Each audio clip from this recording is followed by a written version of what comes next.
نحمدہ ونصلی علی رسولہ الکریم۔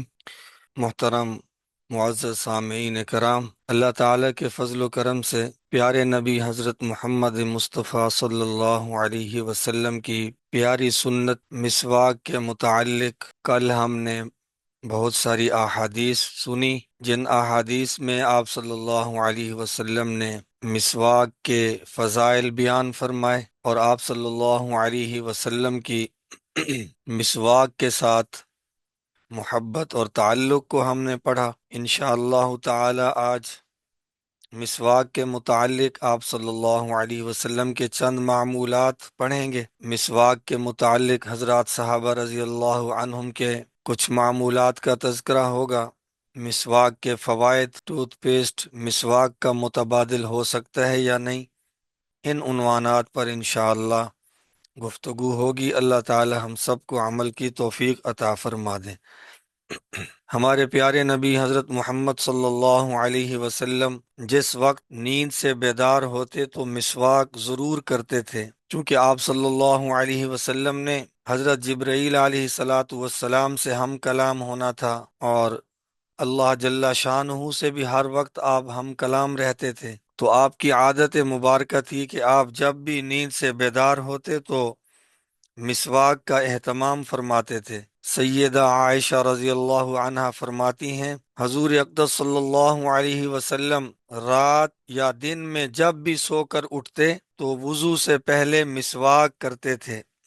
مولانا خلیل احمد سہارنپوری رحمہ اللہ اس حدیث کی شرح میں لکھتے ہیں کہ اس سے معلوم ہوا کہ نبی اکرم صلی اللہ علیہ وسلم مطلق نیند سے بیدار ہونے پر مسواک کیا کرتے تھے، خواہ تہجد کے وقت بیدار ہوں یا کسی دوسرے وقت۔ مطلق کا معنی یہ ہوتا ہے کہ آپ صلی اللہ علیہ وسلم جب بھی نیند فرماتے، دن کو رات کو، تو آپ صلی اللہ علیہ وسلم کی عادت مبارکہ یہ تھی کہ جب آپ بیدار ہوتے تو مسواک فرماتے تھے۔ ام المؤمنین سیدہ عائشہ رضی اللہ عنہ فرماتی ہیں، رات کو نبی کریم صلی اللہ علیہ وسلم کے پاس وضو کے لیے پانی اور مسواک رکھ دیا جاتا تھا۔ جب آپ علیہ السلام رات کو اٹھتے تو رفع حاجت سے فارغ ہو کر مسواک کرتے تھے۔ حضرت حذیفہ رضی اللہ عنہ سے روایت ہے کہ نبی کریم صلی اللہ علیہ وسلم کی عادت شریفہ تھی کہ جب آپ تہجد کے لیے اٹھتے تو مسواک سے اپنے دہن مبارک کی صفائی کرتے تھے۔ حضرت عبداللہ بن عباس رضی اللہ عنہما فرماتے ہیں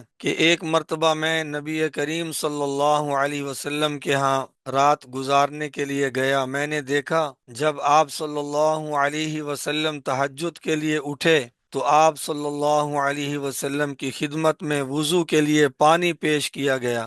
آپ علیہ السلام نے پہلے مسواک کیا اور پھر ان فی خلق السماوات والارض واختلاف اللیل والنہار، یہ آیات آپ نے تلاوت کی، بعد میں وضو کیا اور 2 رکعت نفل ادا فرمائے، پھر بستر پر جا کر کچھ دیر کے لیے سو گئے۔ پھر آپ صلی اللہ علیہ وسلم نیند سے بیدار ہوئے تو اسی طرح پہلے مسواک کیا اور ان آیات کی تلاوت فرمائی اور وضو کر کے 2 رکعت نفل ادا کیے اور سو گئے۔ اسی طرح 4 مرتبہ سوئے اور بیدار ہوئے اور ہر بار مسواک کرتے رہے، آخر میں وتر ادا کیے۔ سیدنا عبداللہ بن عباس رضی اللہ عنہما فرماتے ہیں کہ نبی علیہ السلام تہجد کی نماز 2 2 رکعت پڑھتے تھے اور ہر 2 رکعت کے بعد مسواک کرتے تھے۔ امام منذری رحمہ اللہ اس روایت کو نقل کرنے کے بعد لکھتے ہیں، چونکہ نبی کریم صلی اللہ علیہ وسلم کا نماز تہجد میں قیام، رکوع اور سجود بہت طویل ہوتے تھے، اس لیے آپ صلی اللہ علیہ وسلم انتہائی نظافت طبع کی وجہ سے اتنی دیر میں دوبارہ مسواک کا تقاضا محسوس فرماتے تھے۔ سیدنا علی المرتضی رضی اللہ عنہ فرماتے ہیں، جب تم میں سے کوئی آدمی رات کے وقت نماز کے لیے اٹھے تو اسے مسواک کر لینا چاہیے، کیونکہ جب آدمی مسواک کے ساتھ وضو کر کے تہجد پڑھنا شروع کرتا ہے تو اللہ تعالیٰ کا ایک فرشتہ اس کے پیچھے کھڑا ہو جاتا ہے اور قرآن مجید سنتا ہے۔ فرشتہ قرآن مجید کی لذت سے اور مسواک کی حلاوت سے نمازی کے اس قدر قریب ہو جاتا ہے کہ بہت ہی قریب، جس طرح تتلی پھول کی اور پروانہ شمع کا عاشق ہوتا ہے، اسی طرح اللہ جل شانہ کی یہ نورانی مخلوق فرشتے بھی تلاوت، ذکر اور اعمال خیر کے عاشق ہیں۔ جہاں بھی اس طرح کی مجلس دیکھتے ہیں فوراً پہنچ جاتے ہیں۔ چنانچہ جو آدمی اچھی طرح وضو کر کے پاک صاف ہو کر مسواک کے ساتھ منہ بھی صاف ستھرا کر کے نماز کی نیت باندھ لیتا ہے اور کلام اللہ کی تلاوت میں مشغول ہو جاتا ہے، تو گویا وہ ملاکوتی دنیا میں پہنچ گیا اور فرشتوں کا نہایت محبوب بن جاتا ہے۔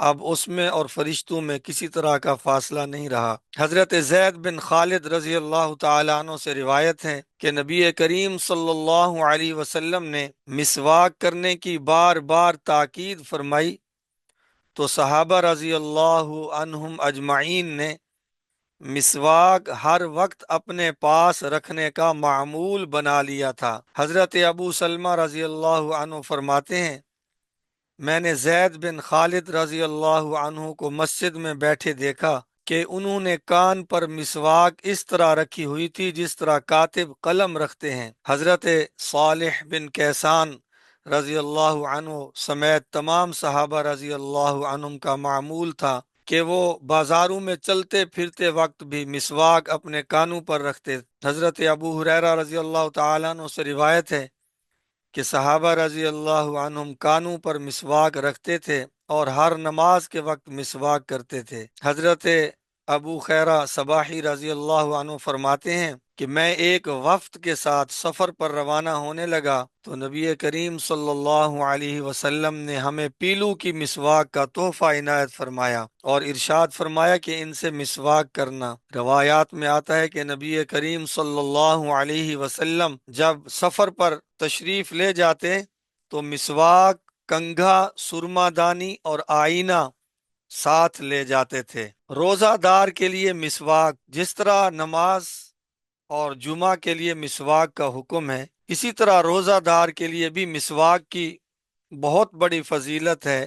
چنانچہ ام المؤمنین سیدہ عائشہ صدیقہ رضی اللہ عنہا سے روایت ہے کہ نبی کریم صلی اللہ علیہ وسلم نے فرمایا، روزہ دار کی بہترین عادات میں سے مسواک کرنا بھی ہے۔ بعض لوگ ہمارے ہاں روزہ کی حالت میں مسواک نہیں کرتے یا منع بھی کرتے ہیں تو انہیں غلط فہمی ہوئی ہے۔ دیکھیں حضرت عامر بن ربیعہ رضی اللہ تعالیٰ عنہ فرماتے ہیں، اور یہ حدیث ترمذی شریف میں ہے، یہ صحابی فرماتے ہیں میں نے نبی کریم صلی اللہ علیہ وسلم کو روزہ کی حالت میں اتنی مرتبہ مسواک کرتے دیکھا کہ میں اسے شمار بھی نہیں کر سکتا۔ اس حدیث کی وضاحت میں حضرت ملا علی قاری رحمہ اللہ لکھتے ہیں کہ امام مالک علیہ الرحمہ، امام ابو حنیفہ رحمہ اللہ اور اکثر علماء کا ارشاد ہے کہ روزہ دار کو دن کے کسی حصہ میں بھی مسواک کرنا جائز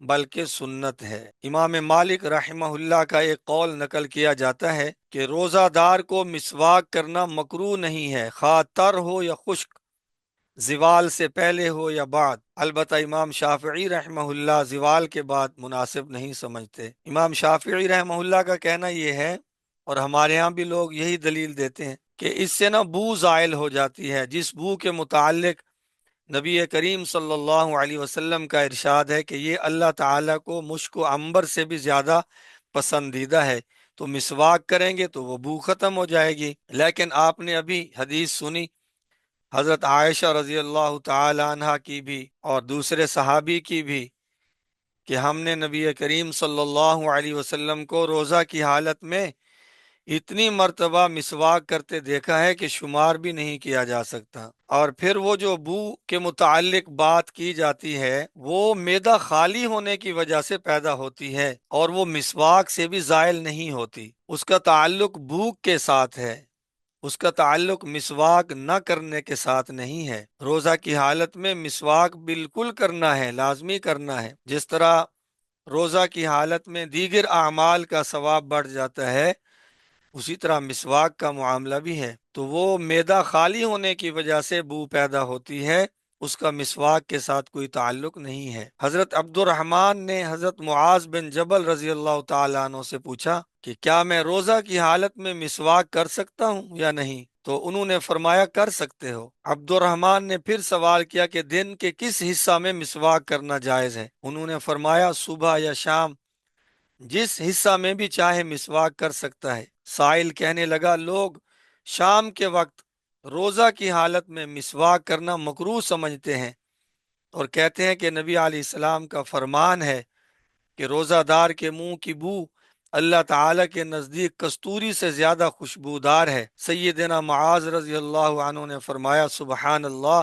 نبی کریم صلی اللہ علیہ وسلم نے اس بات کو جانتے ہوئے کہ روزہ دار کے منہ کی بو اللہ کے ہاں کستوری سے زیادہ خوشبودار ہے، پھر بھی مسواک کرنے کا حکم دیا ہے۔ ایک آدمی امام ابن سیرین رحمہ اللہ کے پاس آیا اور سوال کرنے لگا کہ روزہ دار کو مسواک کرنے کے متعلق آپ کا کیا ارشاد ہے؟ آپ نے فرمایا کوئی حرج نہیں ہے۔ تو وہ سوال کرنے والا کہنے لگا مسواک ایک ذائقہ دار ٹہنی ہے، کیا اس سے روزہ میں فرق نہیں آتا؟ ابن سیرین رحمہ اللہ نے فرمایا پانی بھی ذائقہ دار ہے، تو اس سے کلی کر لیتا ہے مگر روزہ میں فرق نہیں پڑتا۔ اسی طرح مسواک کرنے سے بھی روزہ میں کوئی حرج واقع نہیں ہوتا۔ تو نبی کریم صلی اللہ علیہ وسلم کے مسواک کے متعلق معمولات ہمارے علم میں آئے کہ آپ صلی اللہ علیہ وسلم سونے سے پہلے بھی مسواک کا استعمال فرماتے تھے، اور جب بھی آپ نیند سے بیدار ہوتے تو مسواک کا استعمال فرماتے تھے۔ آپ روزہ کی حالت میں ہوتے تب بھی آپ مسواک کا استعمال فرماتے۔ چند صحابہ رضی اللہ عنہم کے متعلق بھی بات آئی کہ وہ اپنے ساتھ ہر دم مسواک رکھا کرتے تھے۔ چند اور صحابہ رضی اللہ عنہم کے متعلق سنیں۔ حضرت حسان رضی اللہ تعالی عنہ سے منقول ہے، فرماتے تھے کہ مسواک کرنا نصف ایمان ہے۔ حضرت علی اور حضرت عبداللہ بن عباس رضی اللہ عنہم فرماتے ہیں کہ مسواک کو لازم کر لو، اس میں کوتاہی نہ کرو اور اس کو ہمیشہ کرتے رہو، کیونکہ اس میں اللہ تعالی کی رضا ہے۔ حضرت ابو ہریرہ رضی اللہ تعالیٰ عنہ فرماتے ہیں مسواک انسان کی فصاحت میں اضافہ کرتی ہے۔ حضرت علی رضی اللہ تعالیٰ عنہ فرماتے ہیں کہ مسواک قوت حافظہ کو بڑھاتی ہے اور بلغم کو دور کرتی ہے۔ حضرت ابو درداء رضی اللہ تعالیٰ عنہ فرماتے ہیں کہ مسواک کو لازم کر لو، اس میں غفلت نہ کرو، کیونکہ مسواک میں بہت ساری خوبیاں ہیں، اور سب سے بڑی خوبی یہ کہ اللہ تعالی راضی ہوتے ہیں، مالداری اور کشادگی پیدا ہوتی ہے، منہ میں خوشبو پیدا ہوتی ہے، مسوڑے مضبوط ہوتے ہیں، درد سے اطمینان ملتا ہے، داڑھ کا درد دور ہو جاتا ہے۔ مسواک کے فوائد پر تھوڑی بات کرتے ہیں۔ اسلام نے جن اعمال کی ترغیب دی ہے ان میں مسواک ایک عظیم سنت ہے۔ مسواک نہ صرف عبادت اور سنت نبوی ہے، بلکہ اس کے بے شمار روحانی، جسمانی اور طبی فوائد ہیں۔ یہی وجہ ہے کہ رسول اللہ صلی اللہ علیہ وسلم نے اس کا کثرت سے اہتمام فرمایا اور امت کو بھی اس کی ترغیب دی ہے۔ مسواک کے روحانی فوائد کیا ہیں؟ جیسا کہ کل حدیث بھی میں نے عرض کی کہ اللہ تعالی کی رضا کا سبب ہے۔ رسول اللہ صلی اللہ علیہ وسلم نے فرمایا مسواک منہ کو پاک کرنے والی اور رب تعالی کو راضی کرنے والی ہے۔ یہ ایک ایسا عمل ہے جس سے بندہ اپنے رب کی خوشنودی حاصل کرتا ہے۔ نمبر دو، سنت نبوی صلی اللہ علیہ وسلم پر عمل۔ مسواک کا استعمال نبی کریم صلی اللہ علیہ وسلم کی دائمی سنت ہے، اس پر عمل کرنے والا سنت کا اجر پاتا ہے اور رسول اللہ صلی اللہ علیہ وسلم کی محبت کا عملی اظہار کرتا ہے۔ نمبر تین، نماز اور تلاوت میں خشوع پیدا ہوتا ہے۔ منہ کی صفائی کی وجہ سے نماز، ذکر اور تلاوت قرآن میں دل زیادہ یکسو رہتا ہے اور عبادت کا لطف بڑھ جاتا ہے۔ نمبر چار، فرشتوں کو اذیت سے بچانا۔ اسلام نے منہ کی صفائی کا خصوصی حکم دیا ہے کیونکہ فرشتے بھی بدبو سے تکلیف محسوس کرتے ہیں۔ نمبر پانچ، نیکیوں میں اضافہ۔ سنت کی نیت سے کی جانے والی مسواک